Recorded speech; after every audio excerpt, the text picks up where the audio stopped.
Free Talk Live Radio that puts you in control.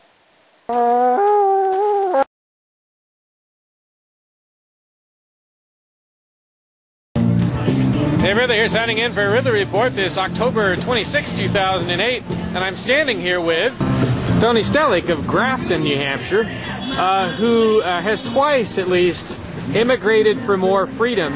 Tony originally lived in Poland under communism, and I was just wondering, how do you see the kind of tyranny we have in the United States now? How do you compare it to what you saw in Poland under communism? Obviously, this is very similar, very few differences. The regime is encroaching on the individual liberties. In both cases, maybe a little bit more in Poland. We are coming to that stage here. However, in Poland, there was not enough technology to monitor every single person, as the technology exists here. So one can say that in Poland there was more freedom, individual freedom, than in America today. You also had some interesting points regarding the way that you think things will sort of break down in the United States the same way they did in the Soviet Union. Now, that's not an old idea. People have been talking about that for a while, that the United States may be on the verge of a Soviet-style collapse. But you had some disturbing thoughts about the way it might happen here compared to there. In my opinion, the populace will not uprise in violent revolution. This happens very rarely. So economy is not stable, economy will collapse, and this can tell everybody who is versed in economy.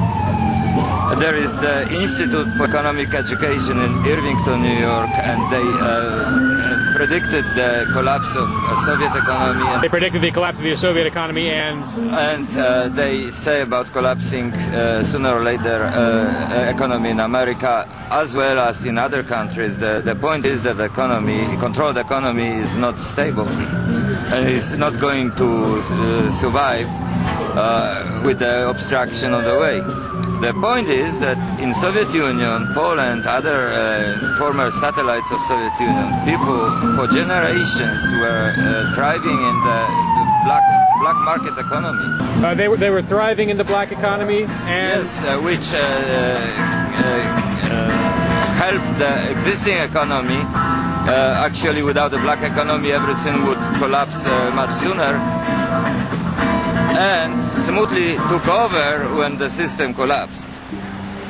So the economy didn't suffer in those countries. I don't see the chance for such a smooth transition in the case of collapse of economy here, because people are not familiar with the black economy. Maybe some illegal drug smugglers or other activities thrive in this kind of the system, but this is not economy. Economy, I mean providing everything what you need to buy, and people don't know how to do it. This takes generation to learn, and in the short time of transition this is going to be ugly here. Do you have any thoughts as to what the average individual could do to, secure themselves through this, or even profit from it? By profit from it, I mean, well, by profiting from it, you're providing something for somebody and helping others. Of course, economy depends on somebody's profiting from his or her activities. That's the reason why somebody is doing an economic activities, to profit from that.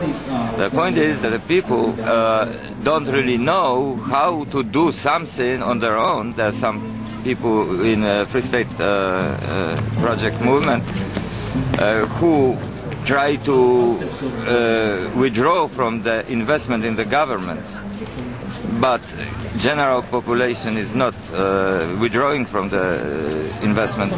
Everybody is invested in the government, so in the government will collapse as a result of economic collapse.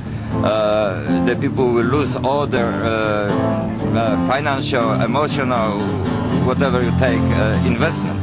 What's something you can think of that a person should best do to prepare and best get through something like this? As I said, withdraw from the investment. Be self-sufficient. Work on your own. Exchange the goods and services with another people in your community, which should be also withdrawing from the government. The best example what we should do is what we do in Free State Project between ourselves. We are exchanging services, we are building houses for each other, we are providing the babysitting service, whatever, we are building stuff for other people. We are not depending on the government. It's getting too loud to hear, Tony, but that simple idea of doing business with people who you live near in your community and withdrawing support from the government sounds like a good idea. It's Dave Ridley signing off for RidleyReport.com. This edition of the Ridley Report is brought to you by